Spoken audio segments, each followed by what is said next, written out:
ሚዲያችንንና ፕሮግራሞቻችንን ሰብስክራይብ፣ ላይክ እና ሼር በማድረግ እንድትከታተሉንና እንድታደምጡን በአክብሮት ሰላም ጤና ይስጥልኝ። ተማኛ መረጃ ምንጭ ሆነው ከሎሚ ቴሌቪዥን የሰዓቱ ዜናዎች ይዘንላችሁ ቀርበናል። ከሀገር ውስጥ ፖለቲካ እስከ ቀጠናዊ የጸጥታ ሁኔታዎች ድረስ የተሰሙ አበይት መረጃዎችን ዋናዎችን አስቀድመን እናደምጣቸዋለን።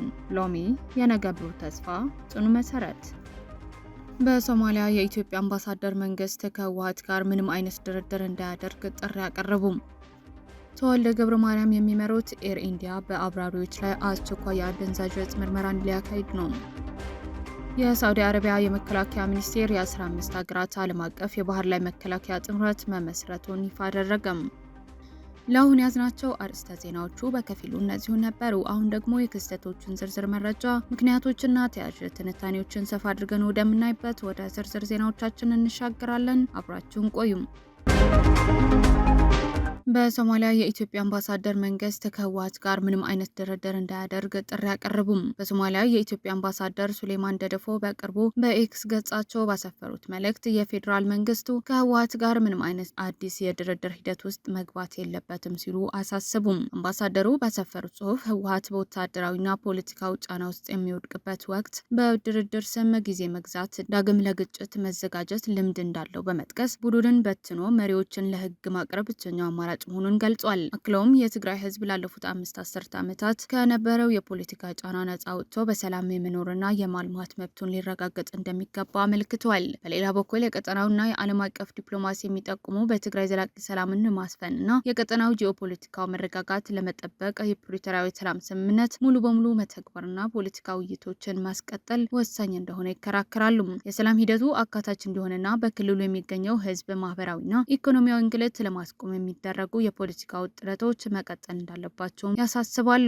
ይህ በእንዲህ እንዳለ በሶማሊያና በአጠቃላይ በአፍሪካ ቀንድ ቀጠና ውስጥ የሚታዩ የፖለቲካ ለውጦች በኢትዮጵያ ውስጥ የፖለቲካ ቀጠናው ድርድር ላይ አሁንም የራሳቸው ተጽዕኖ ማሳደራቸው እንደቀጠሉ ነው። አምባሳደሩ ባለፈው ሳምንትም የኤርትራ መንግስት የጦር መሳሪያዎች ወደ ትግራይ እያስገባ ነው በማለት መክሰሳቸው የሚታወስ ነው። አምባሳደር ሱሌማን ደደፎ የኤርትራ የስለላና መረጃ ደህንነቶች እስከ ራያና አላማጣ ሰርጎ ገብተዋል በማለት የከሰሱ ሲሆኑ ህወሓት ከሻዕቢያ በመሆን ሌላ ጦርነት ለመክፈት በመዘጋጀት ላይ እንደሚገኝ መግለጻቸው ይታወሳል።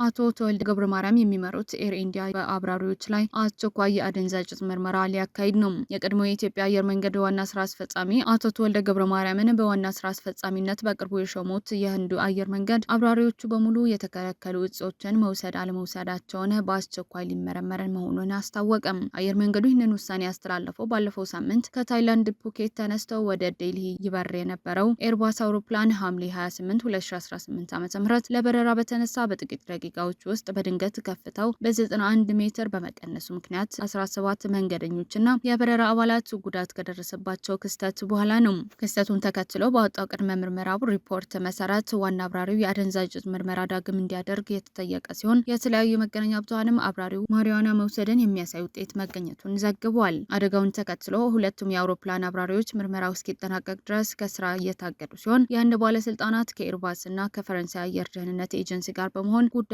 እየመረመሩት ይገኛሉ። የህንድ አየር መንገድ የውስጥ ማስታወሻ እንደሚያመለክተው ይህንን ከቁጥጥር መስፈርቶች በላይ የሚሄደው እርምጃ የአየር መንገዱን ከፍተኛ ደህንነትና የሙያው ብቃት ደረጃዎችን ለመጠበቅ እንዲሁም ለተሳፋሪዎችና ለህብረተሰቡ ማረጋገጫ ለመስጠት ታስቦ የተወሰደ ነው። በህንድ አቪዬሽን መመሪያዎች መሰረት ቢያንስ 10% አብራሪዎች በድንገት አደንዛዥ እጽ ምርመራ ሊደረግባቸው የሚገባ ቢሆንም አሁን ግን ከኤር ኢንዲያና ከኤር ኢንዲያ ኤክስፕሬስ ስር ያሉ አብራሪዎች በሙሉ በድርጅቱ አካዳሚ የመረጃ ማዕከልና ቢሮዎች ውስጥ ምርመራው ይደረግላቸዋል። የህንድ ሁለተኛው ትልቁ አየር መንገድ የሆነው ኤር ኢንዲያ ባለፈው ዓመት ሰኔ 2025 ከአህመድ ባዳድ ወደ ለንደን ሊበር የነበረው አውሮፕላን ተከስክሶ የ241 ተሳፋሪዎችና በምድር ላይ የነበሩ 19 ሰዎችን ህይወት ካጠፉ አደጋ ወዲህ በከፍተኛ ምርመራ ቁጥጥር ውስጥ ይገኛል። በኦሮሚያ ክልል ምስራቅ ሸዋ ዞን ቦራ ወረዳ ውስጥ ወደቀ የተባለው የጦር ጀት በማህበራዊ ትስስር ገጾች ሲሰራጩ የቆዩት ምስሎችና ቪዲዮዎች እውነተኛ መሆናቸውን ኢትዮጵያ ቼክ አረጋገጠም። የመረጃ ማጣራቱ እንደሚያመለክተው የወደቀው አውሮፕላን የኢትዮጵያ አየር ኃይል ለስልጠናና ለስለላ አገልግሎት የሚጠቀምበት የቼክ ሪፐብሊክ ስሪት የሆነው ኤሮኤል 39 አልባሮስ የጦር ጄት ነው። ምስሉ በሰው ሰራሽ አስተውሎት AI የተቀነባበሩ ናቸው የሚሉ መረጃዎች ተሰራጭተው የነበረ ቢሆንም ኢትዮጵያ ቼክ ጄቱን ቀለም ስብጥርና የመሬት አቀማመጥ የአየር ኃይሉ 9ኛ ዓመት ምስረታ በዓል ትርኢት ምስሎች ጋር በማነጻጸር የኢትዮጵያ አየር ኃይል ንብረት መሆኑን አረጋግጧል። ሆኖም ጄቱ በታጣቂዎች ተመቶ መውደቁን ወይም በቴክኒክ ችግር ምክንያት መከስከሱን በተመለከተ ከኢትዮጵያ መንግስትም ሆነ ከኦሮሞ ነጻነት ሰራዊት እስካሁን የተሰጠ ይፋ መግለጫ የለም። የኢትዮጵያ አየር ኃይልም ይህንን ጄት ለስልጠና እንደሚጠቀምበትም ከዚህ በፊት የተጠቀሰ ሲሆን ጄቱ የዛሬ 6 ወር ገደማ በተከበረው የአየር ኃይል 9ኛ ዓመት ክብረ በዓል ላይ ትርኢት ካሳዩ ጄቶች መካከል አንዱ ነበር። የዕለቱ የተወሰኑ የአየር ኃይሉ ኤል39 አልባትሮስ ጄቶች ትርኢት ያሳዩ ሲሆን የጄቶቹ ትርኢት ኢቢሲ በዕለቱ ባሰራጨው ቀጥታ ስርጭት ቪዲዮ ይታያል ብለዋል ኢትዮቼክ። በተጨማሪም ኢትዮቼክ የተከሰከሰው ጄት ስብርባሪና በክብረ በዓሉ ላይ ትርኢት ያሳዩ ኤል39 አልባትሮስ ጄቶችን በማነጻጸርም ተመልክቷል። በዚህ መሰረት የተከሰከሰውና በትርኢቱ ላይ የተሳተፉ ጄቶች ተመሳሳይ ቀለም ስብጥር እንዳላቸው አረጋግጧል። ከዚህ መካከልም ጄቶቹ ሆድ ስር የሚገኘው ሰማያዊ ቀለም፣ ክንፎቹ ጫፍ ላይ ያሉ ቀይና ቢጫ ቀለማትን እንዲሁም የጄቶች ጅራት ጫፍ ላይ የሚገኘው ቢጫ ቀለም ቅብ ይገኙበታል። ከላይ ከተጠቀሱ ምልክቶች እንዲሁም በጄቶች ስብርባሪ ምስል ላይ የሚታየውና ጄቱ እንደወደቀ የተገለጸበት ስፍራ መሬት አቀማመጥ መመሳሰል ጄቱ ከጥርጣሬ በላይ የኢትዮጵያ አየር ኃይል መሆኑን የሚያመላክቱ ናቸው ሲል መረጃው አስረድቷል።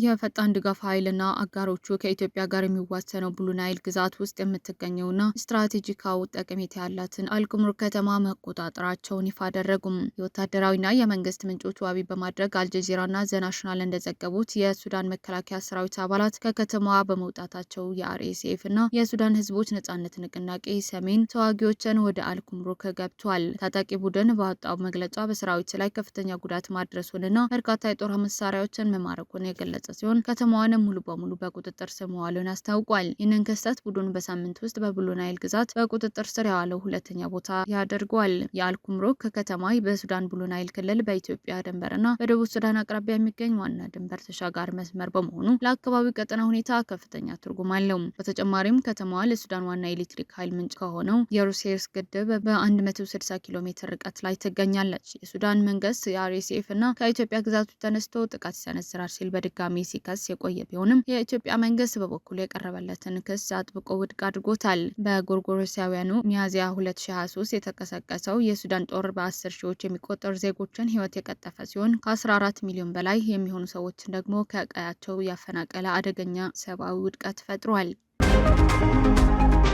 በዲሞክራቲክ ሪፐብሊክ ኮንጎ የተነሳው የኢቦላ ወረርሽኝ ከዚህ ቀደም ባልታየ መጠን አደገኛና እስካሁን ከታዩ እጅግ የከፋ ወረርሽኝ ለመሆን መቃረቡን የዓለም ጤና ድርጅት ዋና ኃላፊ ዶክተር ቴድሮስ አድሃኖም አስታወቁም። ዶክተር ቴድሮስ ለጋዜጠኞች በሰጡት ማብራሪያ የዘንድሮ ወረርሽኝ የተስፋፋበት ያለው ፍጥነት በአውሮፓውያኑ ከ2014 እስከ 2026 የነበረውን ስርጭት የሚበልጥ መሆኑን ገልጿል። በያዝነው ዓመት ግንቦት 15 ቀን በይፋ የታወጀው ይህንን ወረርሽኝ እስካሁን ቢያንስ 2000 ሰዎች ህይወት ሲቀጥፍ ከ4300 በላይ ሰዎች ደግሞ በቫይረሱ መያዛቸው ተረጋግጧል። የዓለም ጤና ድርጅት የአፍሪካ ኃላፊ ዶክተር መሐመድ ጃባኒ በበኩላቸው ቫይረሱ ገና በጥር ወር መሰራጨት ቢጀምርም በስህተት እንደ ወባ ወይም ታይፎይድ ሲቆጠር መቆየቱን ጠቅሰው ቫይረሱን እያሳደድን ነው፣ ቫይረሱ ግን ቀድሞናል ሲል ሁኔታው አሳሳቢ መሆኑን አብራርተዋል። አሁን ላይ የተሰራጨ የሚገኘው ቡንዲቡጊዮ የተባለው የኢቦላ ቫይረስ ዝርያ ሲሆን እስካሁን ድረስ ለዚህ ዝርያ የሚሆን ክትባትም ሆነ የተረጋገጠ ማገገሚያ መድኃኒት አልተገኘለትም። በተጨማሪም በዲሞክራቲክ ሪፐብሊክ ኮንጎ ወረርሽኙ ማዕከል አካባቢ ያለው የታጠቀ ግጭት የጤና ባለሙያዎች ከአካባቢው 30 በመቶ ብቻ እንዲሸፍኑ በማድረግ የመግታት ጥረቱን አወሳስቦታል። ቫይረሱ በድንገተኛ ትኩሳት፣ ራስ ምታትና ደም ባላቸው የሰውነት ፈሳሾች አማካኝነት ከሰው ወደ ሰው የሚተላለፍ ገዳይ በሽታ ነው። በሌላ በኩል ዩናይትድ ኪንግደም መድኃኒት ተቆጣጣሪ በኦክስፎርድ ዩኒቨርሲቲ ተመራማሪዎች ለቡንዲቡጊዮ ዝርያ የተዘጋጀውን አዲስ ክትባት በሰዎች ላይ እንዲሞከር ፈቃድ መስጠቱን ገልጿል። የዓለም ጤና ድርጅትም በኮንጎ ለሚደረገው የዚሁ ክትባት ሙከራ አስፈላጊውን ድጋፍ እያደረገ ይገኛል። የሳዑዲ አረቢያ የመከላከያ ሚኒስቴር የ15 ሀገራት ዓለም አቀፍ የባህር ላይ መከላከያ ጥምረት መመስረቱን ይፋ አደረገም። በቀይ ባህር፣ በባብ አልመንዳብ፣ በወሽመጥና በኢደን ባህረ ሰላጤ ውስጥ የመርከቦች እንቅስቃሴ ነጻነት፣ ዓለም አቀፍ ንግድና የኃይል አቅርቦት መስመሮችን ለመጠበቅ ያለመ ዓለም አቀፍ የባህር መከላከያ ጥምረት ለመመስረት 15 ሀገሮች ስምምነት መፈረማቸውን የሳዑዲ አረቢያ መከላከያ ሚኒስቴር አስታወቅም። ሚኒስቴሩ በኤክስ ገጹ ላይ ባወጣው መግለጫ በጋራ መግለጫውን የፈረሙት ሀገሮች ቁጥር 15 መደረሱንና ከእነዚህ ውስጥ 13 ሀገሮች አስፈላጊውን ብሔራዊ ህጋዊ ሂደቶችን አጠናቀው የጥምረቱን ቻርተር በመፈረም በይፋ መቀላቀላቸውን ገልጿል። ይህ ማስታወቂያ የወጣው በጅዳ ከተማ ከተካሄደው የጥምረቱ እቅድ አውጪዎች ሶስተኛ ስብሰባ በኋላ ሲሆን ይህንን ጥምረቱ ወደ ተቋማዊና የስራ እንቅስቃሴ ደረጃ መሸጋገሩን የሚያሳይ መሆኑን ተጠቅሷል። በሳዑዲ አረቢያ መሪነት የተቋቋመውና ፓኪስታን ምክትልነቱን ቦታ የምትይዝበት ይህንን ባለብዙ ሀገር የባህር መከላከያ ስምረት ቀሪዎቹ ሀገሮችም ጥምረቱ በይፋ ለመቀላቀል የሚያስፈልጋቸውን ብሔራዊ ሂደቶች በማጠናቀቅ ላይ እንደሚገኙ የሳዑዲ መግለጫ አክሎ አመላክቷል። ውድ የሎሚ ቴሌቪዥን ተከታታዮች ለዛሬ ያዝናቸው አበይት መረጃዎችንና ትንታኔዎችን እነዚህ ይመስሉ ነበር። ዜናዎቻችን ላይ ያላችሁ ማንኛውም አስተያየት በኮሜንት መስጫው ላይ እንድታጋሩን እንጋብዛችኋለን። መረጃዎችን በፍጥነትና በታማኝነት ለሌሎችም እንዲደርሱ ቪዲዮን ላይክና ሼር ማድረጋችሁን እንዳትረሱም። በየሰዓቱ የሚወጡ አዳዲስና ትኩስ መረጃዎችን ለማግኘት ደግሞ ቻናላችንን አሁኑኑ ሰብስክራይብ ያድርጉም። ቀሪውን ጊዜ ሰላማዊና መልካም ጊዜ ይሁንላችሁ።